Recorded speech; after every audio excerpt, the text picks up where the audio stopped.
Allohning huzuridagi maqomingni bilmoqchi bo'lsang, Alloh seni qaysi maqomga qo'yganiga qara. Agar sen Alloh bilan zikr orqali mashg'ul bo'lsang, bilginki Alloh seni eslayapti. Sen Qur'on o'qish bilan mashg'ul bo'lsang, bilginki Alloh sen bilan gaplashmoqchi. Sen toat bilan mashg'ul bo'lsang, bilginki Alloh seni o'ziga muqarrab qilyapti. Agar sen dunyo bilan mashg'ul bo'layotgan bo'lsang, faqat fikr hayoling dunyo, nima qilib bo'lsa ham boy bo'lay va dunyoning salbiy tomoniga ketayotgan bo'lsang, bilginki Alloh seni o'zidan uzoqlashtiryapti.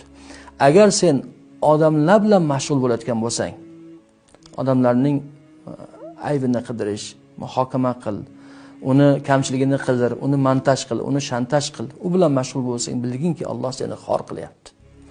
Agar sen duo bilan mashg'ul bo'lsang, bilginki Alloh senga ne'mat ato bermoqchi. Mana bu maqom.